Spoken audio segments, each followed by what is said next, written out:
जब इस प्रेम का रसास्वादन किया, जैसे भगवान के ही स्वरूप से सुखदेव जी जब लालजू की रूप माधुरी श्रवणेन्द्री से गई, और वो तो सिद्ध महापुरुष हैं, जैसा शब्द सुन रहे वैसे भाव में रूप जागृत हो रहा है, उनको कोई ध्यान थोड़ी लगाना है। पर हा पीडम नटवर बपू, तो वैसे ही सामने नटवर बपू बिक गए एकदम उस रूप को सुन के। इतना सुंदर श्याम, इतना सलोना श्याम, ये तो ब्रह्मानंद को भी फीका कर देने वाला रूप है। उठ खड़े हुए, 18,000 श्लोक कंठस्थ के, श्रीमद् भागवत के 18,000 श्लोक कंठस्थ। और ये ऐसे महापुरुष हैं जो जन्म सिद्ध हैं, अपने पिता व्यास जी को स्वयं उत्तर नहीं दे रहे, वृक्ष उत्तर दे रहे हैं, सुकोहम सुकोहम, वृक्षों से निकल रहा है। ऐसे तदात्म भाव को प्राप्त महापुरुष, अर्थात ब्रह्मानंद से भी श्रेष्ठ श्री कृष्ण का रूप रसास्वादन। मधुसूदन सरस्वती जी बंशी विभूषित करा नवनी हृदाभात, उसमें कह रहे हैं कृष्णात् परम किमपि तत्व, हम कृष्ण से कोई बड़ा तत्व है मैं नहीं जानता।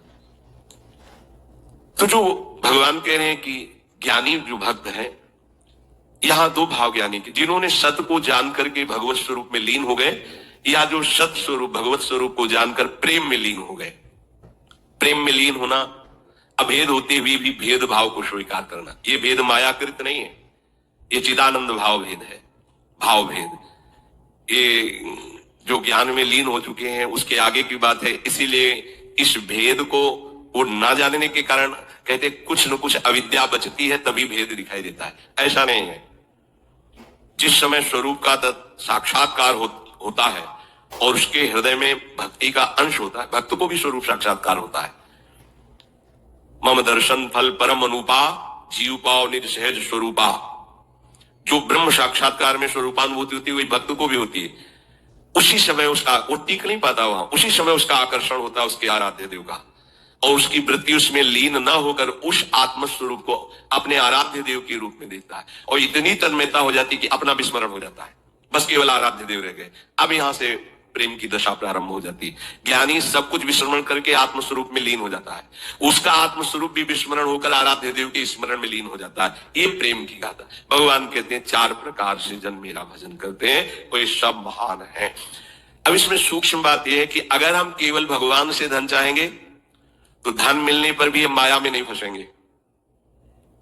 जब हम स्वयं अहंकार प्रेरित होकर के कर्म करते हुए धन कमाते हैं तो उसमें आसक्ति होती है, हम उसमें भोक्ता भाव करते हैं, और जब भगवान की तरफ से मिलता है तो प्रसाद भाव रहता है। ये सब प्रभु का प्रसाद है, और प्रसाद होने के कारण वो प्रसन्नता रहती है, धनाभिमान नहीं रहता। प्रसादे सर्व दुखानाम हानिरस्योपजायते, अंदर प्रसन्नता रहती है और भगवत कृपा का उसको प्रतिपल अनुभव होता रहता है। इसलिए वो धन के राग में न फंसकर प्रभु की तरफ ही खिंचता चला जाता है। कितने कृपालु प्रभु, कितने कृपालु प्रभु। और धनाभिमानी, देहाभिमानी, मैंने ये किया तो इतना लाभ हुआ, मैं इसको ऐसे भोगूंगा, अब ऐसा करूंगा तो इतना और लाभ होगा, वो खिंचता चला जाता है अहंकार की तरफ, ये खिंचता चला जाता है प्रभु की तरफ। अगर प्रभु से हमें धन मिला, प्रभु से कामना की, तो वो कामना संसार में फंसाएगी नहीं, वो मोक्ष प्रदान करने वाली होगी। ये परम लाभ की बात है कि लोकवत भी हमारा मंगल हुआ और परलोक के लिए हमें कोई अलग से साधना नहीं करनी पड़ी, क्योंकि प्रतिपल हमें कृपा का अनुभव बढ़ता चला जाएगा। प्रभु में कितना दुलार कर रहे हैं, कितनी कृपा कर रहे हैं, तो वो ये सब छूट जाएगा, केवल कृपा और प्रभु रह जाएंगे। वो कृपा के सहारे प्रभु के प्रेम में डूब जाएगा। ऐसे कितने भक्तों के चरित्र हैं। जब हम संकट निवृत्ति भगवान से चाहेंगे तब लगेगा अच्छा कोई दूसरा मेरा सहयोगी नहीं हुआ, भगवान ने ऐसी कृपा। तो अपनी अनुभूतियां जो होती है और प्रभु की तरफ हमें प्रेरित करती है। संकट निवृत्ति के बाद वो प्रभु को भूल नहीं जाएगा, वो प्रभु में आसक्त हो जाएगा। ये आंतरिक बात है, सूक्ष्म बात है। आर्थ कोई भी भक्त जो हुआ हो और उसकी संकट निवृत्ति भगवान ने की हो और वो भगवान को भूल करके संसार में ही रमण कर रहा हो, ऐसा नहीं हुआ। भूलने की वो चेष्टा भी करेगा तो भगवान उसे भूलने नहीं देंगे, क्योंकि उसने आर्त भाव से ही सही पर प्रभु का आश्रय लिया है, और प्रभु का आश्रित कभी माया में फंस नहीं सकता है, पक्का है, चाहे किसी भी भावना से आश्रय लिया हो। और जो भगवान से जानना चाहता है भगवान को, उसको कभी ज्ञानाभिमान नहीं होता।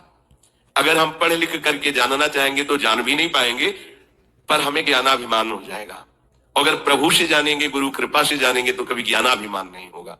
इसीलिए हमें अगर सांसारिक सुख भी चाहिए तो केवल हरि का आश्रय लें, सांसारिक दुख की निवृत्ति चाहिए तो केवल हरि का आश्रय लें, और हरि को जानना है और पाना है तो केवल हरि का आश्रय ले, वो सब साधन दे देंगे, वो सब हमको मार्ग दे देंगे जिससे हमें उनका बोध हो जाएगा या प्रेम हो जाएगा। हम हरि को छोड़कर अन्य आश्रय न लें, हम हरि को छोड़कर किसी अन्य का भरोसा न करें, तो इस प्रपंच की चाह रखते हुए भी हम भगवान को प्राप्त कर लेंगे।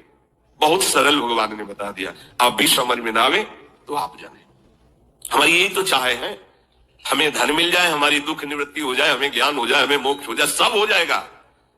केवल भगवान का आश्रय ले लो और नाम जप करो, पर गंदे आचरण मत करो। आहार विहार संयम से करो, शास्त्र संयम से। अब करो गंदा आचरण।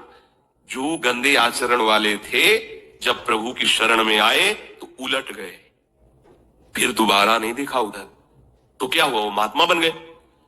अब अपने भगवान की शरण में आए, अगर गंदे आचरण करते रहेंगे तो अनुभव नहीं होगा, और ये होगा कि पता नहीं भगवान आपके ऊपर प्रसन्न होंगे इसलिए ऐसा हो गया, हमारा तो नहीं हुआ। आप आचरणों को, भगवान का बल आपको सहयोग देगा, आपको बचाएगा।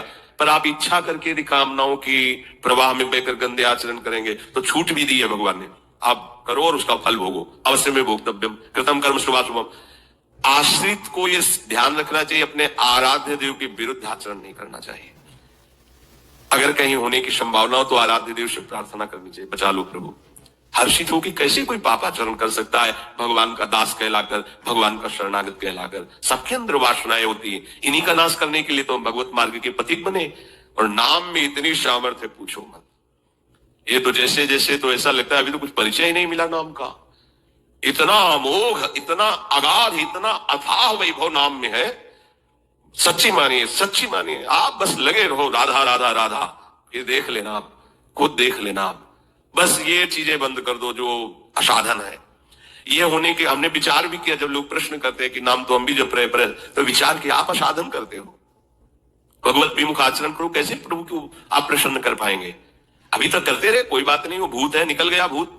वर्तमान को संभालो, वर्तमान में कोई गलत आचरण ना हो तो आपका परम मंगल श्री हरि कर देंगे।